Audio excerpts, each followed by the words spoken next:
Have you ever stood in your kitchen staring at a bowl of eggs you gathered from the coop, or perhaps a carton you found in the back of the fridge, and felt that nagging uncertainty? You reach for a label, hoping for a best by date to tell you what to do, but the label is missing or the ink has faded. In that moment, you realize how much we've outsourced our basic survival instincts to machines and stamps. But for the Amish, and for generations of homesteaders who came before us, an egg wasn't just a commodity with an expiration date.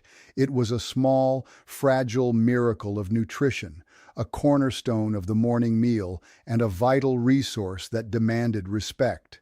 In the old Amish way, you didn't need a printed date to know if an egg was good. You had your eyes, your ears, and a deep understanding of how nature works. Today, we're going to reclaim that lost knowledge. We're going to dive deep into the science and the lore of the egg, exploring 7 traditional tests and secrets that will ensure you never have to guess about freshness again.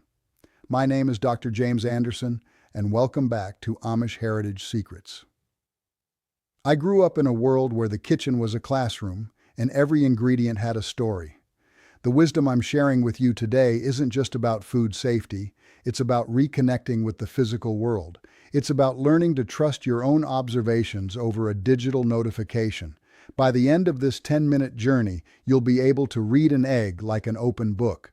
Let's start with the most iconic method, the one that has stood the test of time in every Amish farmhouse, the float test.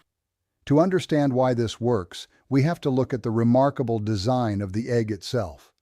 An eggshell might look solid, but it's actually incredibly porous, covered in thousands of tiny holes that allow the developing chick inside to breathe. As soon as an egg is laid, the moisture inside begins to slowly evaporate through those pores. As the liquid leaves, it's replaced by air, which collects in a small pocket at the blunt end of the egg. This is nature's freshness meter. To perform the float test, find a deep glass bowl or a wide-mouthed jar and fill it with cool, clear water. Gently lower your egg into the water and watch closely. If the egg sinks to the bottom and rests horizontally on its side, it is at its absolute peak of freshness. This is the gold standard, the kind of egg you want for a perfect sunny-side-up breakfast where the yolk needs to be firm and the white thick.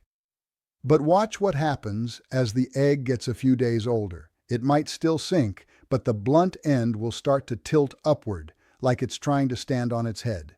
This means the air pocket is growing. These eggs are still wonderful for scrambled eggs or baking.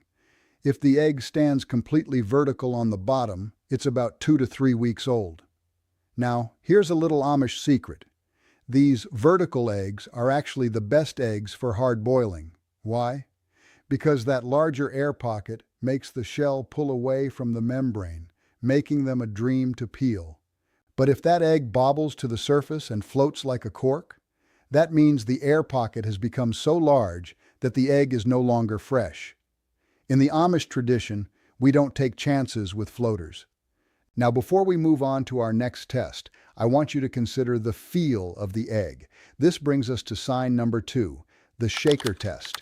This is a method you can use right in the grocery store or at the farmer's market without needing a drop of water. Pick up an egg and hold it close to your ear. Give it a gentle, rhythmic shake. What do you hear? In a fresh egg, you should hear absolutely nothing. The internal structures, the chalazae, which are those little white rope-like strands that hold the yolk in place, are strong and elastic.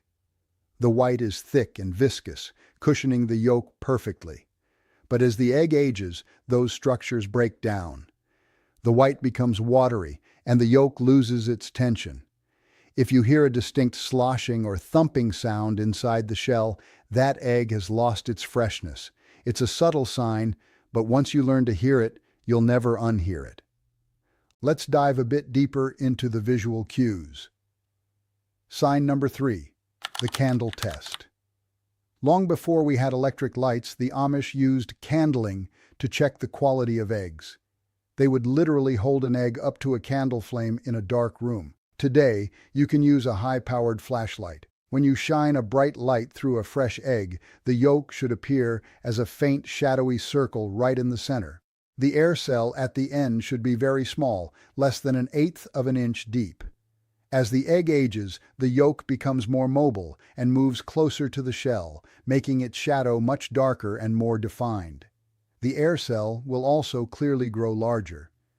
Candling allows you to see the invisible changes happening inside the shell without ever breaking it. Now, let's talk about what happens when you finally crack that egg open. This is sign number 4, the plate test. This is where the true quality of the egg is revealed. When you crack a fresh egg onto a flat plate, it should look like a mountain in a valley. The yolk should sit high and rounded, what we call a high hike. It should be surrounded by a thick, cloudy ring of white that stays tightly bunched around the yolk. This thick white is a sign of high protein quality. However, if you crack an egg and the yolk immediately flattens out like a pancake and the white runs across the plate like water, you're looking at an older egg. While it might still be safe to eat if it smells fine, it won't have the same leavening power in your cakes or the same rich texture in your omelets. Moving on to sign number 5, the color of the yolk. While yolk color is mostly determined by the hen's diet, the Amish have always looked for a deep, vibrant orange or a rich golden yellow. To us, this isn't just about beauty. It's a sign of a pastured hen, one that has been out in the sun eating grass, clover, and insects. A pale, washed-out yellow yolk often indicates a hen that has been kept indoors and fed a monotonous grain diet. While a pale yolk doesn't necessarily mean the egg is old, it does tell a story about the nutritional density and the life within that egg. Sign number 6, the shell's texture.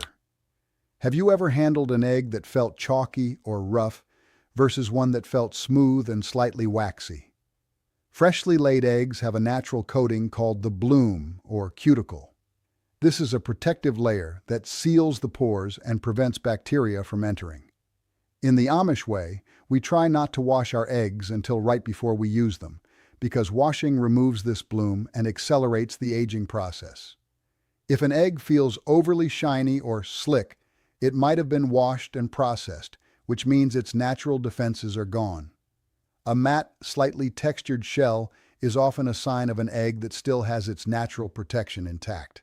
Finally, we come to the most primal test of all.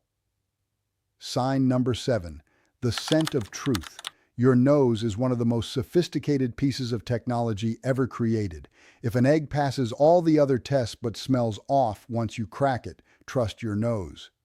A spoiled egg has a very distinct sulfurous odor that is impossible to miss.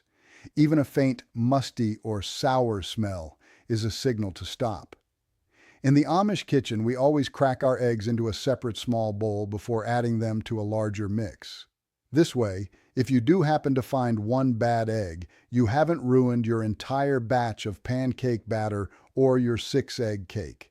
Now, why is this 10-minute deep dive so important? Because we live in a world that is increasingly disconnected from the sources of our food.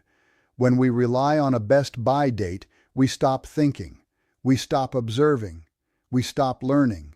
The Amish way of life is a testament to the power of observation. By learning to read the air pocket, hear the slosh, and see the hike of the yolk, you are reclaiming a piece of your own humanity. You are becoming a better steward of your kitchen and a more conscious consumer of the earth's bounty. These 7 signs, the float, the shake, the candle, the plate, the color, the texture, and the scent, are more than just kitchen hacks. They are a bridge to a simpler, more honest way of living.